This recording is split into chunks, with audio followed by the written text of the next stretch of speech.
Good afternoon, everyone, and welcome to this segment of our virtual wine tasting events sponsored by the Pennsylvania Wine Society. I'm Marty Cook, and today we have a interesting topic, if not a slight departure from the norm. We are going to discuss sake. My guest host today will be Kathy Boyd, and she will be sharing with us a segment of sake, or sake, I guess, and how it is produced. It's quite fascinating how this whole process has ever been even figured out.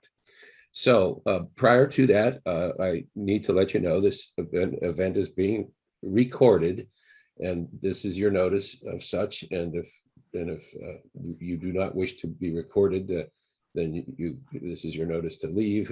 Or if you stay, that is your approval of such. This is our last segment of virtual wine tasting Sunday afternoon events for September. We'll talk more about what's coming up in October. But for right now, I want to introduce our guest host, Kathy Boyd. And Kathy, would you like to take the microphone? Thank you, Marty. Hi, everybody. Thanks for attending today. Like Marty said, I'm Kathy Boyd, and I've been a 7-year member of the Pennsylvania Wine Society, and I've been on the board for a number of years now. I'm extremely comfortable talking about wine. So when there is a request for board members to participate in Sunday Zoom seminars, one of the suggested topics was sake. There are a number of topics about wine, but I thought a sake Zoom seminar would push me to learn a new topic, and it has. I don't know how many of you have had much sake. For me, I've had very little. I have ventured to have a glass every once in a while out at a sushi restaurant, but it did not leave me wanting to drink more sake or even to know more about sake. Still, I was curious enough about sake to volunteer to do this Zoom seminar. The words on a sake bottle meant nothing to me, just like the words on a Chateauneuf du Pape or Cote Rôtie bottle when I first started to drink wine. But what I did like about sake bottles on the PLCB shelf is the price and the small size of the bottle.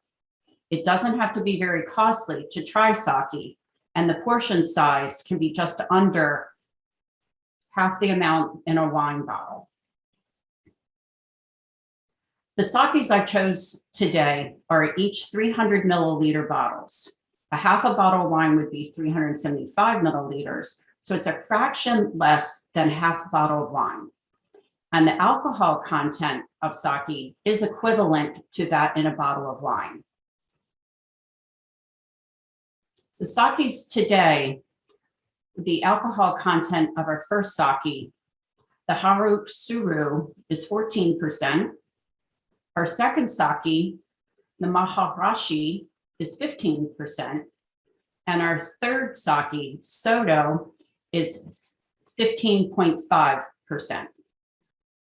These sakes are best consumed chilled. So if you've purchased any sake and it's at room temperature, best time to get it chilled. Or if you have the sake chilling, you might want to at least take sake number 1 out of the refrigerator and get that little bit of chill off it. I've got mine in my cooler next to me, so I'm going to pull out sake number 1 right now. Okay, first sake right here. So I want to tell you why I chose these 3 sakes. They all have one word in common on the label, and that's junmai. I'm going to attempt to speak many of the Japanese words, and I looked up the phonetic pronunciation, but since I'm not a native Japanese speaker, it's going to be an approximate pronunciation. Again, junmai is on the front of all 3 bottles. The first bottle is going to say singularly junmai. The second sake will say junmai jinjo. And this third sake says junmai daijinjo. And Junmai is reflective of the ingredients in the production of the sake. And we're going to review the production process here shortly, but the ingredients are only rice, water, and the hohi mold. And again, it's just 3 ingredients: rice, water, and hohi mold. Sake can be made by adding a small amount of distilled alcohol to the product, and it's still called sake, but it's been my choice to eliminate those from our tasting and select only Junmai sake. So let's start with talking about the raw material sake is made from: rice. There are many varieties of rice. They differ in size, shape, and content. There's table rice grown for cooking, and there's sake rice grown for making sake. Rice for sake making is equivalent to grapes in the wine making process. The better the grapes, the better the wine, and better the sake rice, the better the sake. Sake rice stalks also differ from table rice stalks. At first, because the sake rice stalk is taller than table rice stalks. The rice stalk on the left of this visual is 92 centimeters tall, and that's 1 yard. The most widely grown and used rice grain is the Yamada Nishiki, which is the grain that measures 120 centimeters on this visual. Sake rice stalks can be top heavy, they droop late in the season, they can be spoiled by a typhoon. They actually yield less grain per stalk than table rice stalks, and they're hard to harvest by machine, and therefore they're typically harvested by hand. They require good soil, good irrigation, and don't like chemicals. There's many varieties of rice, 126 and counting at this moment. And each variety, which variety to use is the first of many decisions a sake brewer makes. Some varieties grow better in different areas in Japan, and they all offer different yields. And each variety has its own flavors and aromatics, and brewers actually have to consider this when they can have to decide what type of sake they're going to make. But not all sake rice is available to everyone on an open market. Breweries often have farmers growing a specific rice grain, which is not available to others. They're growing it for a specific brewery. And again, note, sake is brewed. Sake makers are brewers. Rice for sake brewing is known as saccharomite, and it's actually larger than table rice. The saccharomite has a higher starch content, which is what eventually will become alcohol, whereas table rice has more protein and fat than sake rice. Table rice grain has its proteins and fat distributed throughout the grain versus a sake rice grain where the starch is concentrated in the center, with the center being surrounded by the fats and proteins. The starch packet in sake rice is called a shinpakure.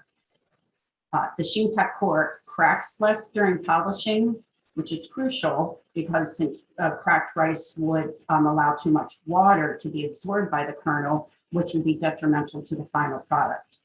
The shinpakure dissolves well. It's low in iron. Iron would discolor the sake liquid, and it's low in protein. Protein would give it unwanted flavors.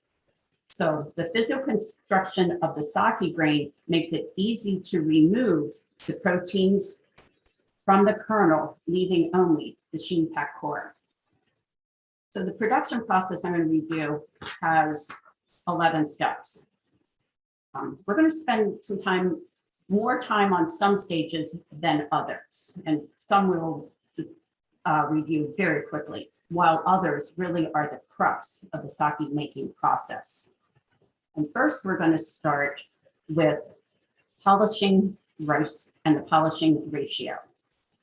Sake brewing begins with a brown grain and the removal of the outer coating to get to that starchy center. The rice polishing process is called seiman. There are Originally, the coating was removed by mortar and pestle, most inefficient. Now there are actually modern rice polishing machines that perform the work. The sake breweries do not actually polish the grain themselves. They outsource this. The fine powder that is milled off the grain, called the nuka, if it was in the sake brewery, the nuka would stay in the air and actually contaminate the sake making process. So for that reason, it's outsourced. These polishing machines can be several stories tall, and they work by allowing the rice to fall down through the machine while going through spinning grindstones. And then when they get to the bottom, they're taken back up by a conveyor belt. This can continue for hours until the desired amount has been gently polished away. So and as the rice again moves through the machine, the powdered part that has been removed is also gently vacuumed away. The weight of the rice that remains at the end of the process is measured against the weight of the rice at the beginning of the process. And that is how you determine the polishing level.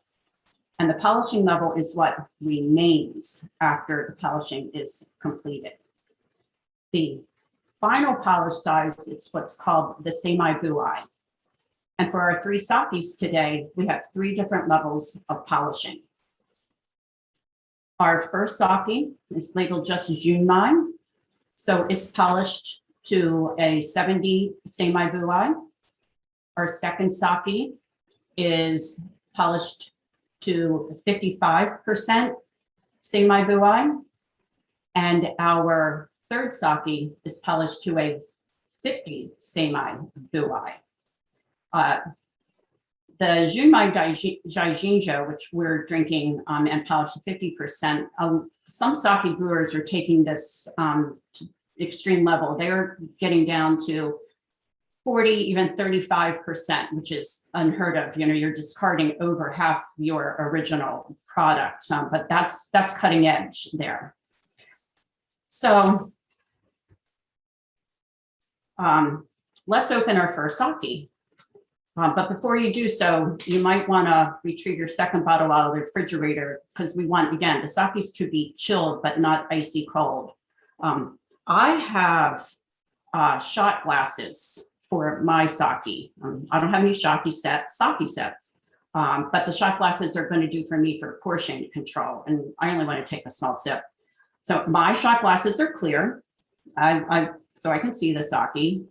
It's my habit actually to look at the color of the beverage. And Junmai sake is actually best drunk out of a glass or a wine glass, whereas the ceramic vessels are used for warmed sake. Okay. So I'm going to open my sake here. Give me a second. I'll pour myself a small little sip here. Poured a fairly good portion here, and it's as clear as water. I don't see any discoloration. I would actually think it would be water or vodka if I didn't actually know that was sake. Are you picking up any aromas? So now you get that aroma, and I'm just going to call it what I thought it was. It smells like sake, you know. I definitely, you know, it's unique. It's certainly not wine. It's not any other alcoholic beverage that I commonly consume. But again, it's it's sake for certain. Again, so the first sake we have is the Hakutsuru. And Hakutsuru actually means white crane. And there's a symbol just below the words draft sake on the front of this bottle. And if you look closely, it's a flying bird. And Hakutsuru is a large brewer. The website says it was started in 1743. It started from a single brewer, but now it's an international operation with over 400 employees. A website called Discover Sake gave a statistic published in 2018, which showed Hakutsuru as the largest sake brewer by sales volume. The company has diversified its business operations and now imports French, German, and Italian wine into Japan. So Discover Sake begins its list with the largest sake breweries, again, by sales volume, with the question, why would this list be useful? And they answer it by saying that these companies likely have the finances and the status to drive their product as an export. And these are usually the products you're going to see on shelves outside of Japan. But on the other hand, to produce such large quantities, they probably use a lot of automation and mass production to some extent, which of delivering a reliable and usually good quality sake, they're not making anything craft or experimenting with sake. The back of the bottle says, under the third line on the label says Namakozo, and this means it's pasteurized. It also states a further few lines down that it's slightly dry. And just under that, it says sake meter value +4. So the Japanese term for the sake meter value is Nihon Shodo. And Nihon Shodo is typically a +3 to a -12. And the higher the number, it's the drier the sake. So Was it, Kathy? Yeah. Was it -3 to +12? Yep. Okay. So when the scale was first assigned, 0 was fairly neutral, but tastes have changed, and now actually +3 would be considered neutral. So what we have is a sake that is on the neutral side at the +4. And again, whereas 0 was previously considered neutral, at this point now, it would be considered a fairly somewhat sweet sake if it had a 0. So this is on the sweet to dry scale. It's neutral. +3 is neutral. Okay. It would be in a +4, it's, slightly dry, right? So I'm going to have a sip here. Are you detecting any residual sugar there? What I've got is the actual aroma is exactly what I'm tasting. So sometimes with wine, where you have the aroma, it somewhat blows off, and you taste something different than you're smelling. What I'm tasting in this sake is exactly what I'm smelling. So there's no surprises here. It's definitely not sweet. So the gist of what you've told us so far is there's no introduction of chemicals for preservative sake. But they pasteurize it to take care of that. Correct. And, yeah. And if it was +12 on this sake meter value scale, that would be the driest. The driest, right. Okay. Yeah. So I'm getting a very full mouth taste. It's definitely like one of the better wines where sometimes the wine leaves the palate very quickly. This is very filling for a palate. I definitely could see where food would enhance this. At this time, I don't have any food with me to taste along. But last week, I did taste the 3 sakes out with my daughter and my son-in-law, who live just outside of Philadelphia near a town called Ardmore, Pennsylvania. And Ardmore is lucky enough to have a Japanese market. So they picked up some pork pancakes, some dumplings. We actually had a fried chicken. And the 4th dish was rice, eggs, and pork. And I have to say, the sakes were definitely enhanced by having the food. I have a book called What to Drink with What You Eat. And in there, it's the first place I go to with a lot of my wines for pairings, what I'm cooking with, either, vice versa. And it actually said that sake and sushi really aren't the best match. That the Japanese don't pair sushi with sake because it's rice on rice. And then you add the wasabi and you add rice and it flattens the sake. But it's great with sashimi. Okay. So now I actually understand why I go to a sushi restaurant and maybe the sake I'm ordering leaves me flat. First of all, I don't know what sake I've ordered. Usually probably let somebody suggest something for me. And I think I'm having the wrong foods too. So again, after having some good Japanese food with the sake, I'm a fan. So Jim Lang has asked, since sake has little flavor, does it ultimately pair with any food, would you say? The book again has choices, ones that definitely do not pair with heavy dishes. A lot of definitely fish. Heavy beef dishes aren't necessarily the ones that you want. Again, what we had with it, dumplings. I think the dumplings were great. Something with a light sauce would work. Since there's no tannin in sake. Right. Yes, no tannins at all. Right. So now the flavor has disappeared completely from it's gone for this sake here for me. So I think it lingered a good bit compared, just like a good wine for me. And what I should have mentioned this at the beginning. By the strictest definition, sake is not a wine per se. It's made from grain. Wines are made from fruits. So a lot of times sake is erroneously referred to as rice wine, but it's really not a wine. It's Right. as you were explaining to me the other day, it's actually a beverage that is brewed as beer would be brewed. Yes.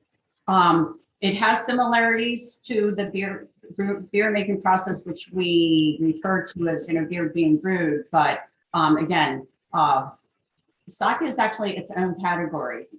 Wine is wine, beer is beer, and sake is sake. Joe Vian mentions that there's no acid either, and actually Joe will cover this later. They do at some point introduce lactic acid, believe it or not. I think it was it lactic acid or was it? Okay. All right. Okay, so we have the number one. I'm going to pull out number two to get it just a wee bit out of the refrigerator here and get that maybe for a few minutes, a little bit more to room temperature. So the next part of the process is to wash and soak the rice. Now the rice is at the brewery. It has come from the milling company, and now they take possession of it, and now they wash it. It's put into these small tubs, and the small tubs are actually then put into water-filled tubs. And you can see, again, the water-filled tubs here that's white and milky, because that is the nuka, that's the fine powder that still is adhering to the rice grain being removed. They do that enough till the water is clear, and because you want all of the nuka to be removed. Then once the water is clear, the milled rice actually remains in the water. Now you've washed it, and now you actually do want it to soak. Soaking is actually a pretty crucial step. The amount of the water that the rice absorbs will actually partially determine the flavor of the sake. How long the rice is soaked depends on how much it was milled. A very low milled rice can take hours to absorb the amount of water, but rice that is highly milled, rice that's actually in our tasting, can be timed down to minutes and sometimes down to seconds with a stopwatch. After it is removed from the water, it's actually left to dry, sometimes for a few hours, again, in certain types of rice grains, but then sometimes overnight. It depends on how long it takes to dry. And the soaking, again, ensures that all the grains have the same level of humidity so that they cook uniformly. Now, I'll use the word cook, that's not quite right. What it actually is steamed. Steaming is approximately 1 hour. Steamed rice retains the hard exterior of the kernel of rice, but the interior, that soft starchy center, the starchy center is now soft, which is what you want, and that's the ideal for sake making. The rice is cooled to about 90 to 95 degrees Fahrenheit. And again, just to recap, steaming softens that outer shell, the remaining shell, so that the inside remains soft, which gets it ready for our next step, which is making pohi rice. So pohi is actually a mold that's sprinkled on about 20% of the batch of this rice that you've just steamed. Not all the rice is sprinkled with hohi. Hohi would impart too strong of a flavor. The flavor in hohi is more like nuts and chestnuts. So too much hohi gives the wrong flavor. So it's a balance to how much hohi is added to sprinkled over your rice. And the kohi is actually the mold that you referenced earlier? Yes, hohi is the mold, right. Now you sprinkle the hohi over rice and it allows the mold to multiply, thus creating pohi rice.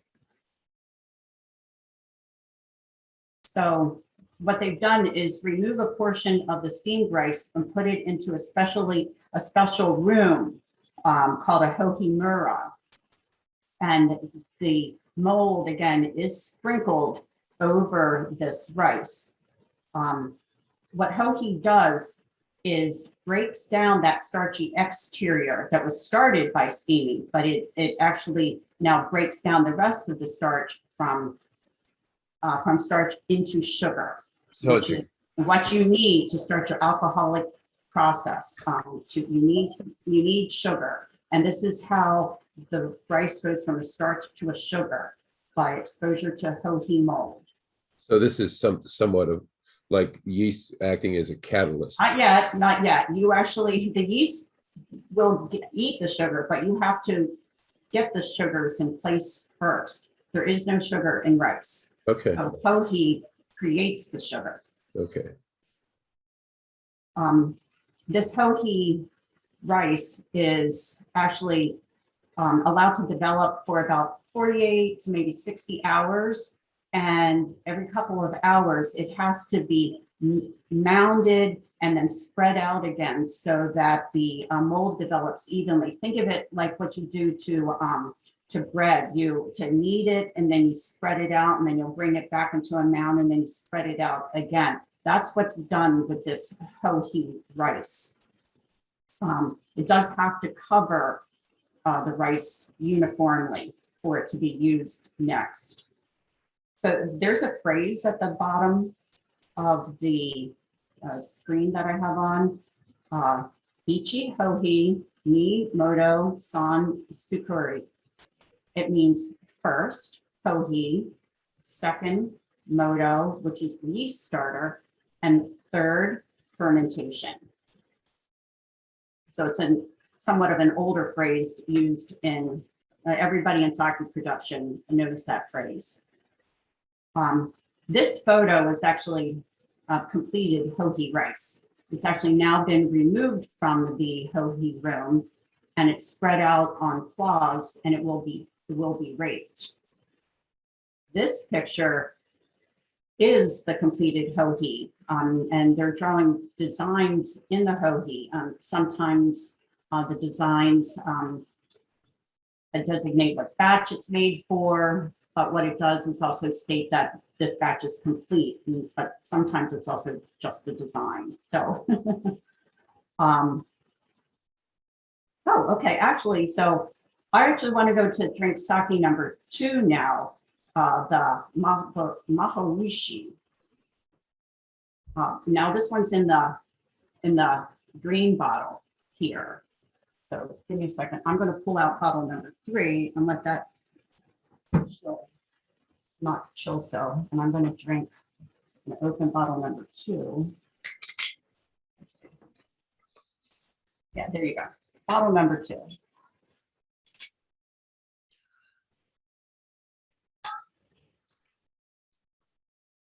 Okay, so I poured that. And what I still have is a very clear liquid. Again, same, I put it up against the other shot glass and there's no discoloration. The green bottle wouldn't have shown me any discoloration, but it is as clear as water, or as clear as vodka. So I'm going to give it a smell here. So now the aroma is much lighter than the last sake. The first sake, I don't want to, it had some power to its fragrance. This is a little bit more subtle in its fragrance. It is, the maker is Mahaburo Roshi, and all of that one. They call this one their mystery. It's brewed in the Hiroshima Prefecture. The Seimai Buai is 55%, which makes it Jinjo. And the sake meter value is +3. So our first sake was +4, and this one is +3, which makes it almost just as dry as the first sake that we have. From the product literature, which I found on the Co-Brand website, Co-Brand's a very large importer, distributor, etc., gave this information that the style of the sake is both clean and pretty, reflected in the Japanese word kiri. It should show some green apple fruit, light and delicate, and representative of the Hiroshima region known for soft water and crisp flavors. So let's see.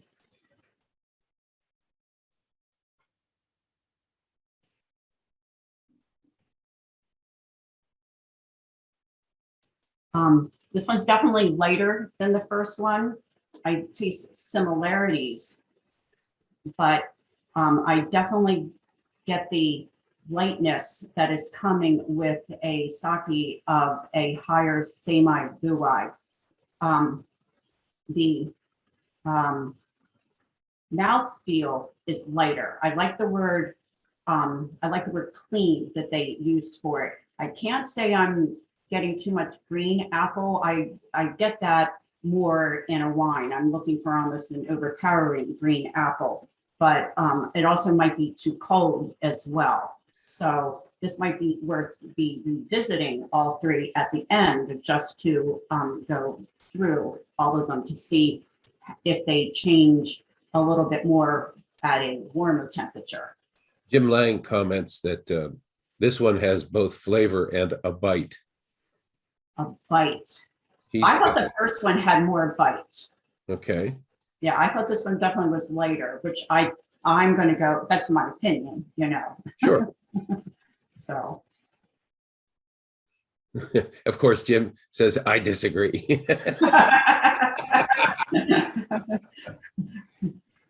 So then, again, so that was our Junmai Jinjo second sake.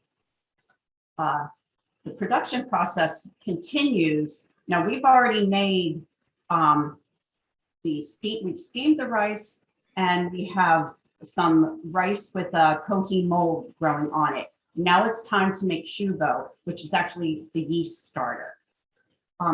In the phrase that I had on the other screen, first kohi, second yeast starter, third fermentation, they use the word moto. And moto is actually an out-of-date term. At this point, they use this one, the shuva. This yeast starter is actually a small batch used to grow the yeast before you move fermentation to a large fermentation tank, excuse me. You mix small amounts of the steamed rice with the kohi rice, and then you're going to add yeast to it. What happens is the kohi rice, which already has the mold on it and has broken down the starches that's on the kohi rice, it now has been introduced to new rice where it starts to break down the starches on the newly added steamed rice. At the same time, you're adding yeast, which now starts to ferment the sugars that the kohi mold has created from the rice grain. That's the real crux of here with the sake is this process that's going on right now. So it's kept at around 47 to 64 degrees Fahrenheit during the fermentation process. It takes about 3 to 4 weeks for it to get to the alcohol content of 17 to 20%. This is where they add a bit of lactic acid to the yeast starter to prevent the bacteria from running wild. Again, this is made in a small tub with all the kohi rice, and you have a small portion of steamed rice and yeast that's allowed to ferment. And this takes about 3 to 4 weeks. So now, you're ready to start fermentation when a whole month has gone by to get your yeast starter. Now you're going on to fermentation, which will create a product that they call moroni. So one more time, just to review, the starch in the rice through kohi and a process called saccharification turns the starch in the rice into glucose, which we know is sugar. The yeast then eats that sugar through fermentation to create the alcohol. So again, rice that starts with 0 natural sugars is treated to turn starch to sugar, and then the sugar has yeast added to it to voila, create alcohol. So this is actually done in a three stages called a 3-day mashing, but it's really done over 4 days. One's in 3 active days with 1 rest day. And the process of the 3-day mashing is actually called Sandan Hihoni. So again, we're going to recap. The rice is steamed. Some of that steamed rice made kohi rice. Separately, we had created a yeast starter, and now it's time to put them all together. Let's say your final product is going to be 100 liters of sake. The first day, you put 7 liters of your yeast starter, and now it's in a large fermentation tank. You move it from your small starter tank to a large fermentation tank, and you add 13 liters of steamed rice, more kohi rice, and water. The concentrated yeast starter now starts to work on the new materials introduced. and the Kohi rice starts to work on the new steamed rice material also. So it's a process that happens all together. The Kohi rice is breaking down the starches on the steamed rice while the yeast is now eating the newly created sugars. So on the first day, they do only 20% of your final product. They need the second day to let that product rest. So to create a vibrant yeast culture where the fermentation doesn't stop with the introduction of too many materials. And the Japanese word for this rest day means to dance. So now your third day, you add another 30% of your final product of steamed rice, your Kohi rice and water, water to now you're at 50% of your materials. So now on the fourth day with the third stage, you add the last 50% of your materials for it to become 100 milliliters worth of product.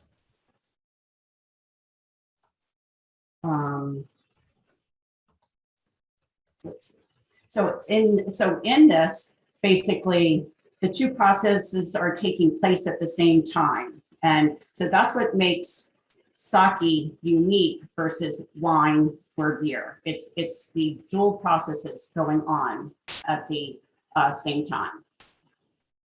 The Moroni looks like this after 4 days. It has an alcohol content of anywhere from 17 to 20%. And now it's going to sit from anywhere from 20 to 40 days. So the Shubu took 3 to 4 weeks. That took about 1 month. And now this is going to sit for another month. At some point, fermentation is going to end.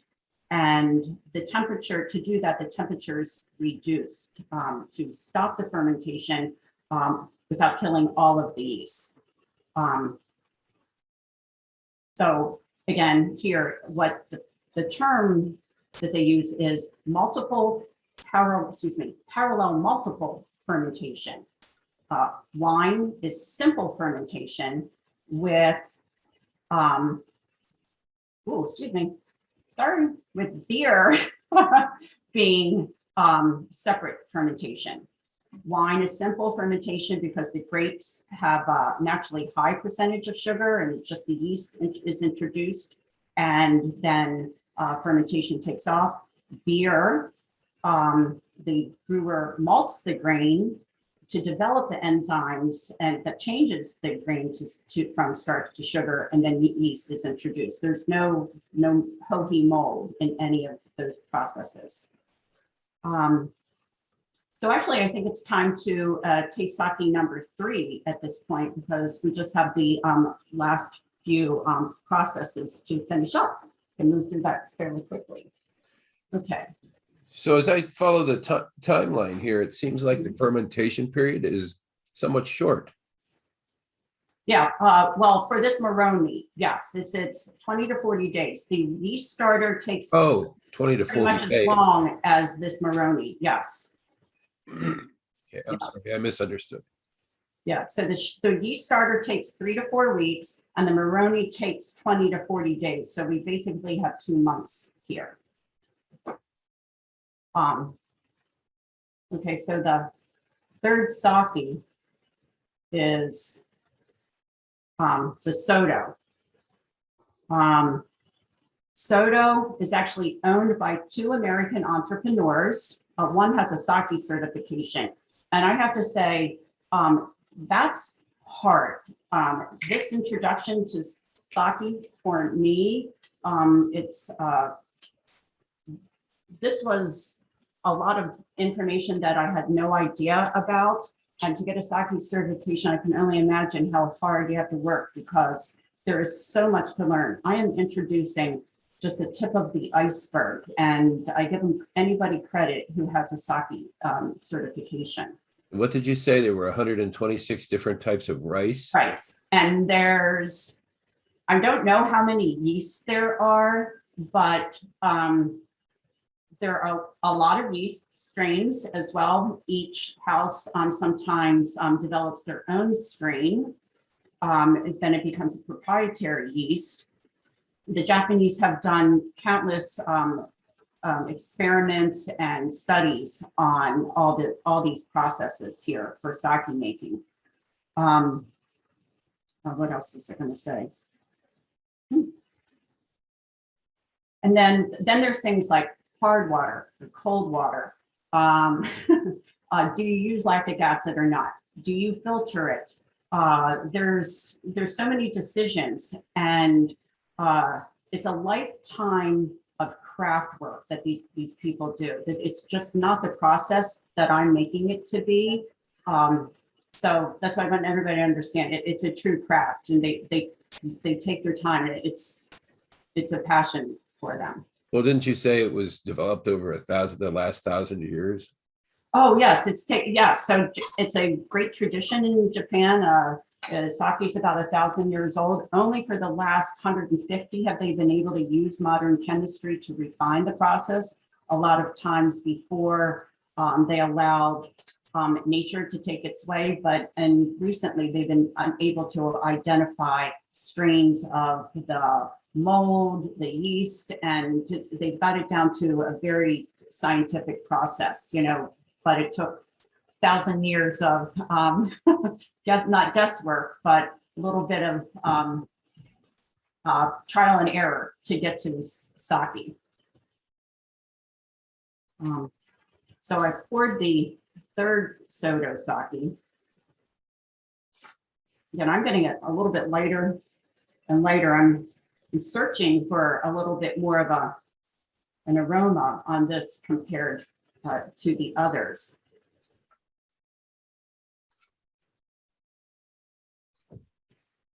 So now this has the highest alcohol content, but I'm not feeling an alcohol hit like I probably did with the first one, because the sake meter value on this one is actually -1, which means it's on the sweet side.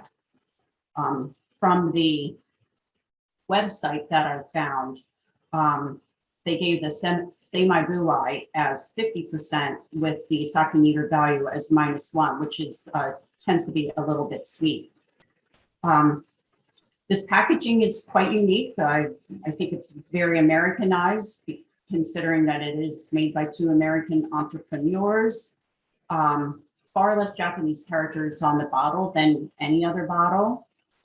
They only make Junmai and this Junmai Daijinjo, and I've seen it in cans on the shelf as well. What's interesting is that the product literature does identify the rice variety and the yeast strain that they use, but it doesn't identify who actually brewed it. It just says it's brewed in Japan. So that's a little different than any of the others. They're very much give out all the literature as much as possible, required by Japanese law, but this doesn't give us much detail about it. And one final little note about this: they are taking on investors at this time, and the most recent investor for this Soto sake is the tennis player Naomi Osaka. Naomi has won some major tennis championships. She was born in Japan. She played for Japan in the recent Tokyo Olympics, and is listed on their website as a investor and a creative consultant.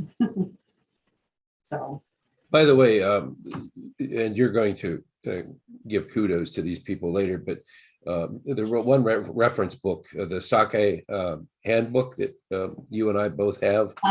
It references 15, as of 2002, 15 yeast strains, and they simply number them. They don't name them, and it doesn't say. That's true. Yes. And it doesn't say if it's Saccharomyces, like the yeast strain. It's commonly used in wine, and and it says number 7 is the most commonly used. Right. So For what whatever happened, there's a point where they, nobody, as they kept introduced, and these strains have to be introduced by some kind of formal sake board or panel. Okay, you just can't, apparently, there's laws and regulations about everything. And as they introduced more yeast strains, a lot of them went out of use, like 1 through 4 is like almost never used anymore. Well, and it says because they introduced too much, they produced too much acid.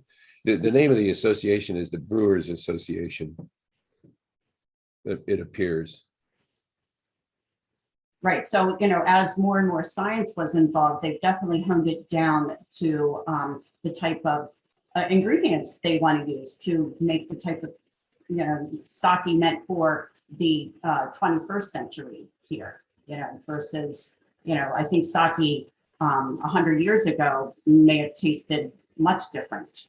But sometimes it may have had those off flavors because you couldn't get the milling process down far enough. You're using yeast, wild yeast strains, etc. So at this time, you know, 2 Americans with enough money can go over to Japan and start importing sake.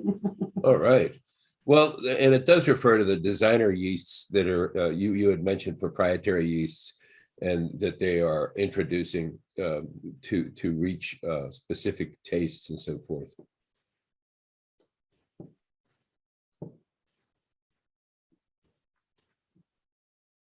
Okay, so move on. These next few panels, we're through the crux of the sake making process. So we're going to go on to now getting the sake from the rice product. So now the rice is fermented, and now we're going to press it to have the sake drip out of the rice, basically.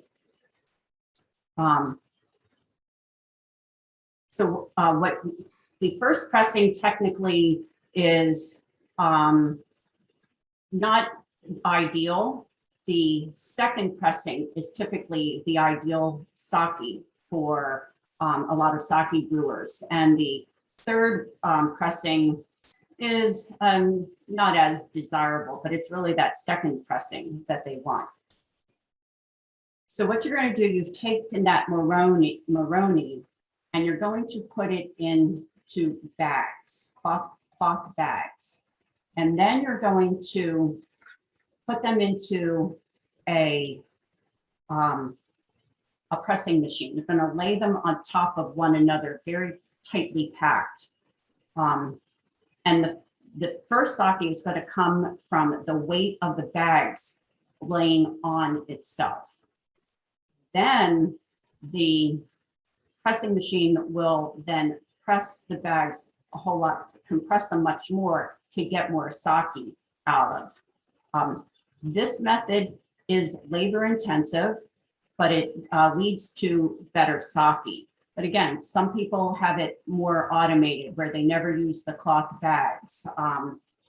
So it just depends on how large you are and how you want to make your sake, what method you use. Again, this is a picture of the bags, you know, before, while they're being laid in the pressing machine, but before they're actually pressed. This is an older drip method where the bags are hung and then the sake that comes out of it. Again, this is probably an artisanal brewer because this takes time and you're just not going to get as much sake that drips out. I don't know the story behind this. I would think maybe at some point they're going to put this this bagged sake, bagged rice through a press, but they actually want that drip sake first. This is a picture of what remains in the bags after the sake has been pressed out. It's sake kuzu, and it's again, it's what remains from the pressed grains. Basically, it's pretty high in starch there. It has its own uses. It has a lot of uses, in fact, in Japan. And one of the big uses is the use in that distilled alcohol, the socho. I'm saying that wrong. I think it is. I think that's called socho, actually. That has a alcohol content of 30% when it's actually used to make the socho there. So now that you have the sake in liquid form in a container, you're going to remove the sediment. The sake can be slightly cloudy, so it's put into a separate tank where it sits and allows the settlement to settle. And eventually the sake is siphoned off. You can filter the alcohol if you don't really like the flavoring. They use black carbon. But some higher grades of sake, there's no filtering done. Most sake is diluted by adding water because the alcohol by volume is 20%. So if you add water, the alcohol goes down to the 14 and 15% that we have today. They do make undiluted sake, and it's called genshu. Before it's bottled, sake is flash pasteurized. It goes up quickly to a temperature of 150 degrees so that it kills any enzymes and any bacteria that actually would affect the sake. It's next moved to cold storage, where it matures before it goes into a bottle. And each brewer decides how long it's going to be aged. Sometimes it's 6 months, sometimes it's a year. And some brewers may actually pasteurize it one more time before it gets bottled. So just a recap of the production process that we went through. First, we started with the polished rice grain. Then we washed and soaked it. Then we steamed the rice. We pulled some aside and sprinkled kohi mold on it, making a kohi rice. We made a yeast starter by adding some of the kohi rice with some steamed rice and some yeast. And once the starter was ready, into a large fermentation tank went all the starter, and proportionally over the next 3 days, more kohi rice, steamed rice, and water. That took another month until it was ready. And then the sake's pressed out of the Moroni and filtered, diluted, and then put into storage tanks. So, and that actually ends my presentation for today.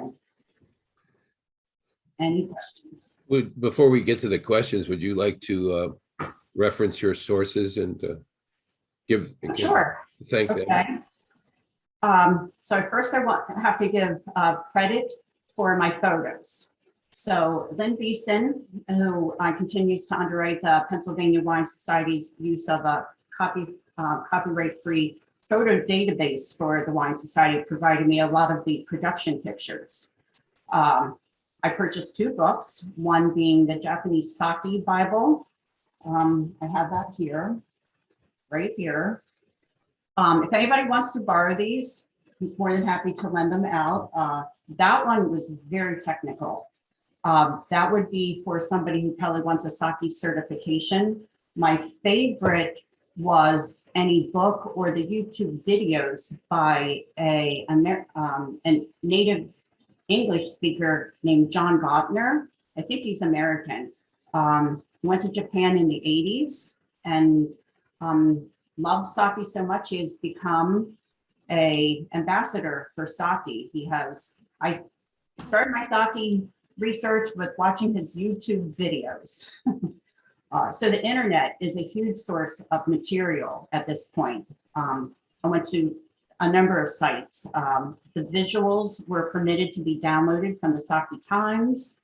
I went to Sake Street, the Society for Nada Sake Research, Urban Sake, Japanese Sake, and of all things, a Hawaiian beverage guide. That was interesting.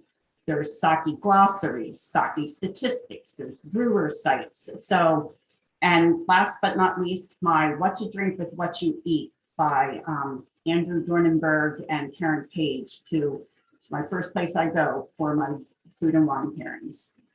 And that's it.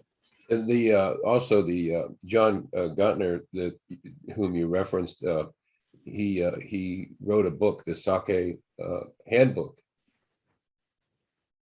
He actually has written a number of books. I just happened to purchase this one called the Sake Handbook. Yeah. Well, Kathy, I can't thank you enough.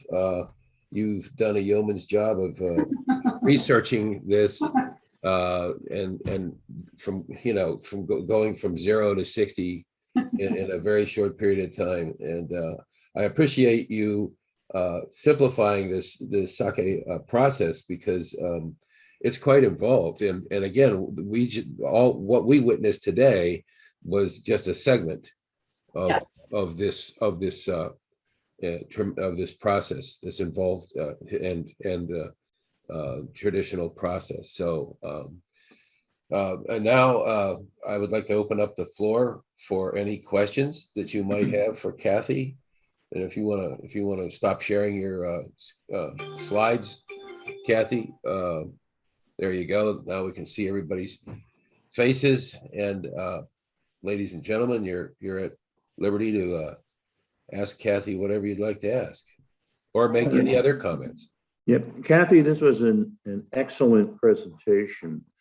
And for those attending, James May has done a series called Japan. It's either on Netflix or Amazon. And he has a 1-hour segment that is quite entertaining. And it shows how an artisan group makes sake, and it's just like a religion. And his name is James May. No, James May. Okay. Top gear. Yeah, there are so many sources out there. I could have watched videos and, like I said, read for another month, and I couldn't have absorbed it all. And again, I give credit to anybody who has that sake certification, because the topic can be, we went narrow and thin, but boy, you can take a sake to take a topic and research it deep, and then you can get wide and deep. It is, it's quite a craft. Yeah, I think we when you and I spoke earlier, we likened it to the complexity, the same complexity you would encounter if you were studying sherry. Yes, yes. Unlimited varieties, yes. Kathy, yeah, that was a great job you did. I just wanted to mention the first Wine Society event that I ever attended was a sushi and sake tasting at the Hilton with Japanese dancers. I mean, it was a great event. And that's what induced me to join the Wine Society. Was it the Wine Society itself, or was it the Japanese dancers? No. It's just joking. Never mind. But yeah, they were able, somehow they persuaded the Hilton to allow them to bring in the sushi, because it was all Japanese food. Very interesting. So I think if at this point, if I were anybody, I would taste all three out again. Now I think it's time to taste 1, 2, 3, especially with food. I'm tasting this time without food, and I have to say, I'm clearly getting different tasting notes, but they were much more enjoyable with food. So poor Joe, if you still think they're with cardboard, you need to have it with food. It's a different experience altogether. Well, in all fairness, I try to stress that over 35 years, I've been exposed to probably hundreds of different sakis, and many times they would take us and serve food. I just don't get sake. It's just not for me. We each have our things, and I'll be honest, I've tried many, and I don't want to say I've given up, but it's hard for me to invest or spend money on something where I can't just get beyond. I just can't get beyond the simplicity of it. If I could get and understand, I understand the production complex is it's complex. You hit that right on the head. And that's why when you go to the stores and you see all them half bottles, it can be like, what is this? Some have cloudiness and some are sweet, and some are dry. And when you get to And they're all in understand Japanese, actually. well, when you start to understand that sake meter value, that really indicates your sweetness and all that. There's so much, but it's just Jim, it's just a personal thing. I really just don't like sake. Everyone Thanks has for their. attending. I'm sure we're tasting, but thanks for attending. Yeah, I mean, I'm just, and I told Marty, I said I'm going to attend, but I don't know that I can lend anything positive. Sorry. Kathy, I wanted to thank you for doing this. And I had a question about, since this has been going on for 1,000 years, and I know that in terms of beer, most of the brewers over this millennia have been women. Was this a male adventure or a female adventure? I don't understand. Which is adventure, the male or female? Yeah, like who made the sake to begin with? All the pictures that I saw in most of all the books about the internet, this was male dominated. It's There are a few women starting, but this is a very much a male industry in Japan. So Naomi Osaka, being the creative consultant, is a step forward, but again, it's an American-based sake making company. So. If I could just say one more thing, and Len too, I thought you did an outstanding job as well, Kathy. But one brand just to keep your eyes open for is Momokawa. Momokawa is Japanese, but they're based out of Oregon. And if you go to our liquor stores in PA, you might even see some, dare I say, I flavored saw that. They flavored have the G. Momokawas. They have the G on their black bottle. Okay. Right. Yeah, I've been to Momokawa. Personally, I mean, I'm not a big fan of Momokawa. They tend more toward the sweeter types, which is not my taste. American. Yeah, exactly. They go for the Yes, American. made in Oregon. Yeah, I've been there. Yeah, I was there when they first opened many years ago. Or if you want a dessert sake, Yeah, that works. yeah, Geiki-Con. they do make a dessert sake, which isn't my taste. Kathleen, is that Geiki-Con? Yes, it is. Okay. Oh, that's Yeah, too there we go. bad. Geiki-Con. That's from California. Yes, I know. We actually kind of like it. It's really cheap.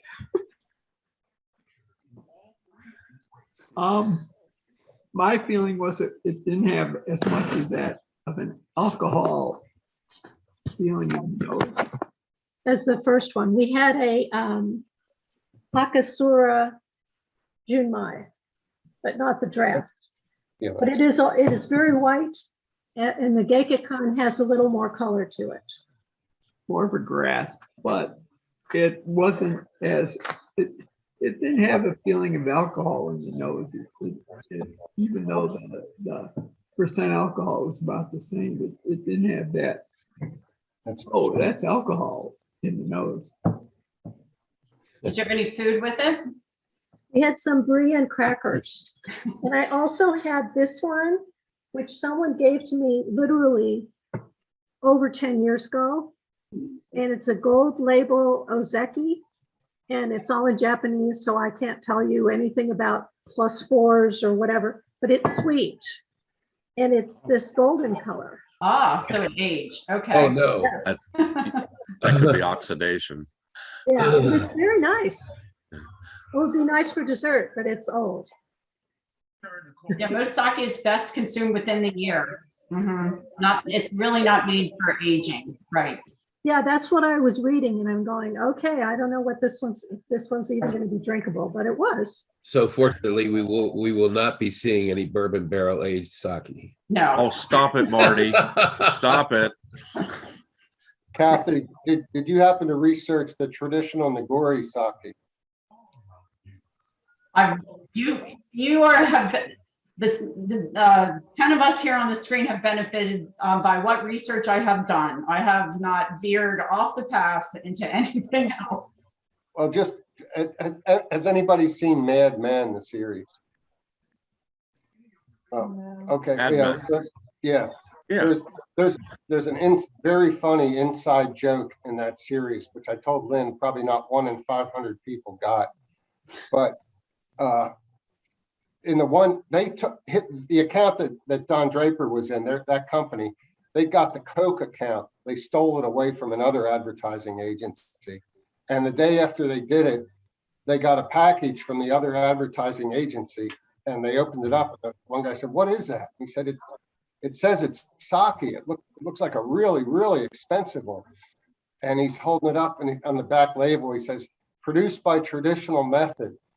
And that just went right by in the show. But the traditional Nagori method is the old women of the village who didn't have any teeth would chew the rice and spit it into the vat. And no, that's how they got the fermentation started. This is not a joke. So, but in the Mad Men thing, it was a joke. I said to Lynn, I just got that joke. That's why they sent him that very expensive traditional sake. Well, thank you for that pearl of wisdom. Now I know I'll never drink sake. I have one last thing. The problem with sake, I don't want to say the problem, but production is decreasing because consumption is decreasing in Japan. A lot of the younger Japanese view sake as the older person's drinks. And they prefer to drink whiskey or anything but sake at this point. So It's a hard category to man. I mean, it's a hard thing to sell because of how complicated it is. it is. And when you're trying to stock a shelf and put them on a shelf, I don't envy Rob of the PLCB because he has a mission ahead of him. You know, how do you represent a category as broad and thoroughly? Because I'm going to want the one you don't have. So. And plus, he has certifications, so he probably wants to see all of them. I know it has to drive him crazy because he's sure. the reason we did see a lot of that influx of a lot of different sakes. But back to if they don't sell, they pull the rug out from underneath him. Well, even our number 2 sake went on sale from the time I decided to have it till now. Reduced, you mean? What? Right? Closed out, you mean? No, just on sale. Just on. Okay, well, that's the sale's a good thing. You know, he's trying to push it by lowering it $3 a bottle. Right. So, all right. Any further questions for Kathy? Kathy, it was a wonderful presentation. I learned a lot from this. And also, I want to remind everybody that, in October, we've got more of these virtual wine tasting episodes coming up. Joe, the next one is going to be in 2 weeks with the Banfi representative, correct? Yeah, Pam Byrne. She'll be, what we'll be doing is just talking about Banfi as an importer. We have 3 wines picked. Banfi is a broad, if you know the name Banfi out of Italy, it's a broad import company, and they kind of break Piedmont down, Tuscany, and then there's the old Banfi. And you might be surprised that they actually now import some things domestically, out of Washington and I believe California. Okay, but that's going to be October 10th, correct? I don't have the date in front of me. Sorry, but okay. Yep. And then after that, on the 24th, October 24th, we're going to have an episode where we're going to discuss German wine labels and their interpretations and so forth. Correct pronunciation. I'm hoping everyone kind of goes out and buys, something or gets something other than Blue Nun, something with some harder terminology, if you will, on the label. Cabinet Spätlese, Auslese, Baron Auslese. Pick it up. Get some terminology out there that we can actually have Inga.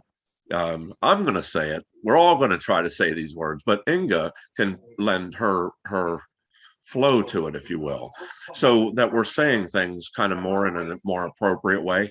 I'll stumble over these words all day long, but I think it's a cool thing if we can have someone kind of say, well, this is how I'd say it. Joe's referring to his mother-in-law, Inga, who is German. And who will be able to give us the correct pronunciation for. Oh, she'll be nervous, and she's just kind of riding along, to taste wine and talk, in her German accent and how to pronounce. But hopefully everyone will make her feel comfortable. I'm sure everyone will. It'll be fun. It'll be fun. So she can teach us how to say Blue Nun in German. Oh, definitely. You ain't heard Blue Nun yet. Yeah. All right. Anyway, yeah. Everybody, thank you for attending today. Thank you. Thank you, guys. And Kathy, again, thank you. And we'll see everybody in 2 weeks. All right. So until then, take care.